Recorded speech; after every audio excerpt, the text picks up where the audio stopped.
우리에게 주시는 하나님의 말씀은 역대하 22장 1절부터 12절까지입니다.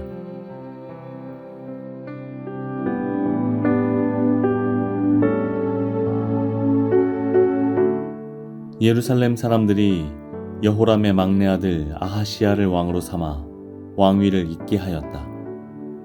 전에 아라비아 사람들과 함께 진영에 쳐들어왔던 침략군들에게 아하시야의 형들이 다 학살당하였으므로 여호람의 아들 아하시야가 유다의 왕이 되었다.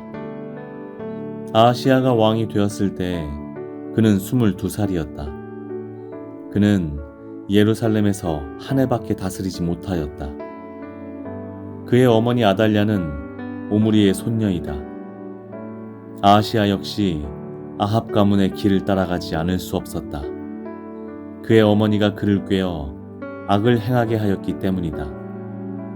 그는 아합 가문을 따라 주님 앞에서 악을 행하였다. 그는 아버지가 죽은 다음에 아합 가문 사람들의 의견을 따라 다스리다가 그만 망하고 말았다.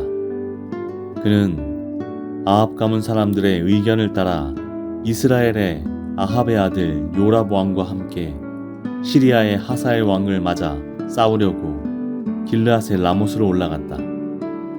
그 싸움에서 시리아 군인이 요람을 쳐서 부상을 입혔다. 요람은 시리아의 하사엘 왕과 라마에서 싸울 때 입은 부상을 치료하려고 이스라엘로 돌아갔다. 그때 아합의 아들 요람이 병이 들었으므로 유다의 여호람 왕의 아들 아하시야가 문병을 하려고 이스라엘로 내려갔다. 아하시야는 요람에게 문병을 갖다가 오히려 해를 입게 되었다. 이것은 이미 하나님께서 이를 그렇게 꾸미셨기 때문이다. 아하시야가 병문안을 하러 갔다가 뜻밖에도 요람과 함께 나가서 님시의 아들 예후와 맞닥뜨리게 되었다. 예후는 이미 주님께서 아합 왕과를 멸망시키시려고 기름 부어 뽑아 세운 사람이었다. 예후는 아합 왕가를 징벌하면서 유다 군대의 지휘관들과 아하시야를 섬기는 조카들까지 닥치는 대로 죽였다. 아하시야는 사마리아로 가서 숨어 있었으나 예후가 그를 찾아 나섰다. 마침 예후의 부하들이 아하시야를 붙잡아 예후에게로 데리고 왔다. 예후가 그를 죽이니 사람들은 그가 마음을 다하여 주님만 찾은 여호사밧의 아들이었다 하면서 그를 묻어주었다. 그리고 나니 아하시야의 가문에는 왕국을 지켜갈 만한 능력을 가진 사람이 아무도 없었다. 아하시야의 어머니 아달랴는 자기 아들이 죽는 것을 보고 유다 집의 왕족을 다 죽이기 시작하였다. 그러나 왕자들이 살해되는 가운데서도 왕의 딸 여호세바가 아하시야의 아들 요아스를 몰래 빼내어 유모와 함께 침실에 숨겨서 아달랴에게서 화를 면하게 하였으므로 아달랴가 요아스는 죽이지 못하였다. 여호세바는 여호람 왕의 딸이요 여호야다 제사장의 아내이다. 아하시야에게는 누이가 되는 사람이다. 요아스는 그들과 함께 6해 동안을 하나님의 성전에 숨어 지냈으며 그동안의 나라는 아달랴가 다스렸다.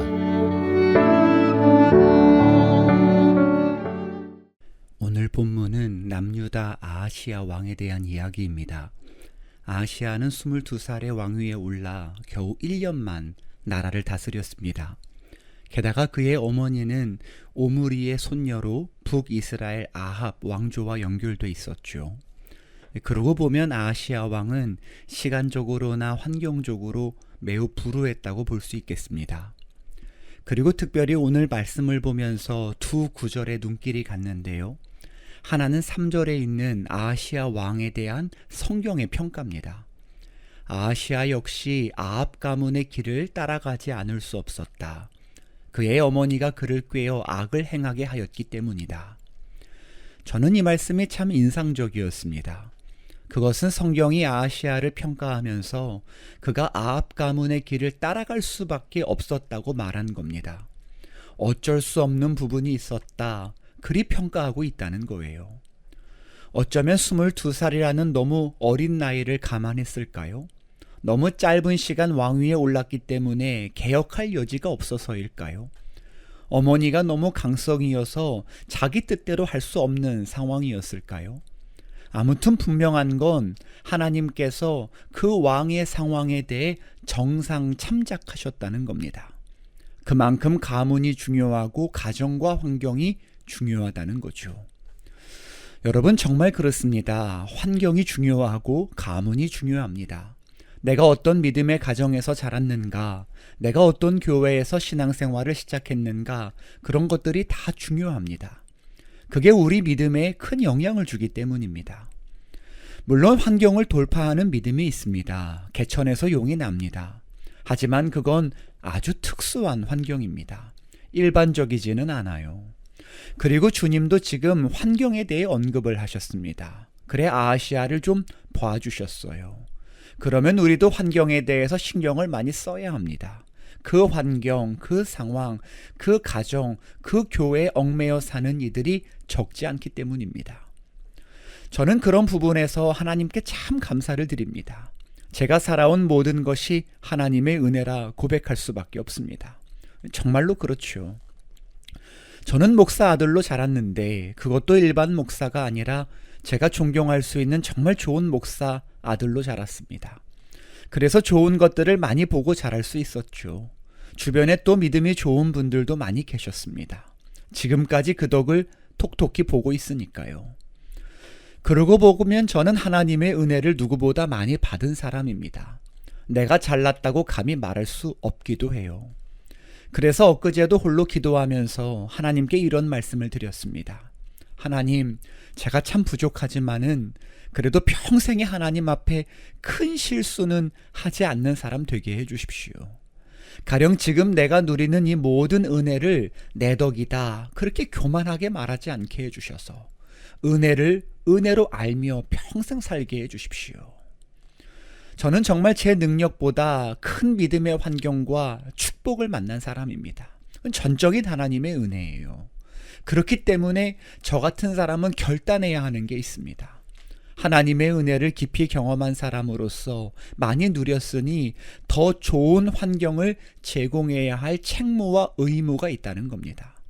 더 좋은 아버지가 되어야 하고 더 좋은 부모가 되어야 하고 아달랴와 같이 악하고 패악한 가문이 아니라 좋은 가문을 만들고 좋은 사람들을 섬길 수 있는 좋은 어른이 되어야 한다는 거죠.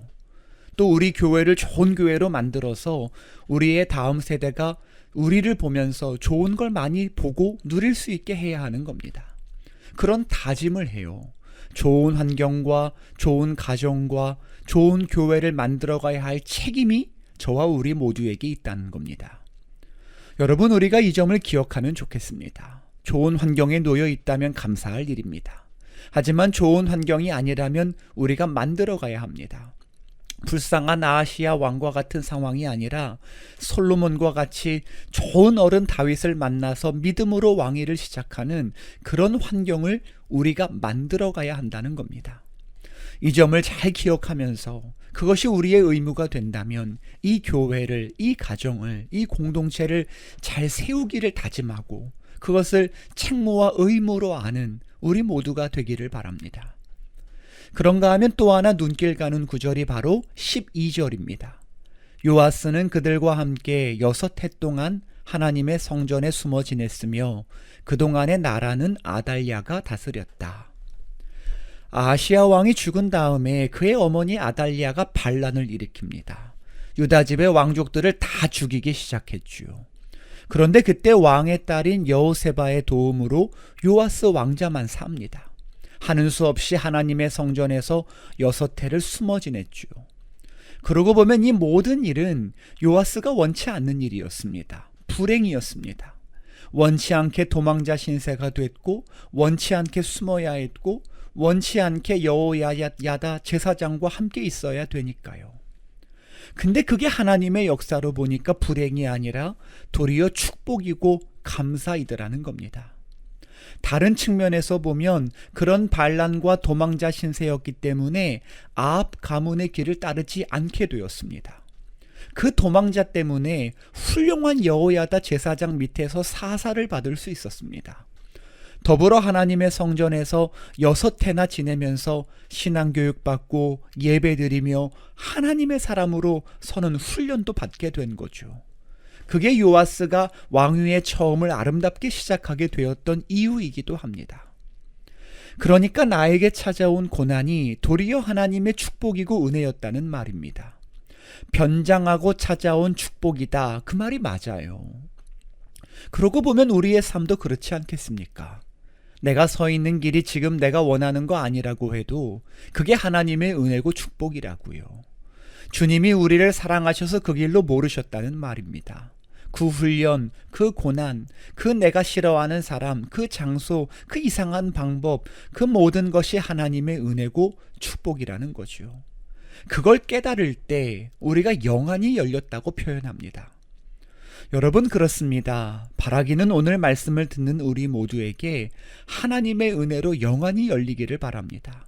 하나님께서 정말 그렇게 해주셔서 우리의 삶을 하나님의 시선과 은혜의 관점으로 다시 보게 되기를 바랍니다. 나에게 찾아온 고난이 도리어 축복임을 깨달으라는 겁니다.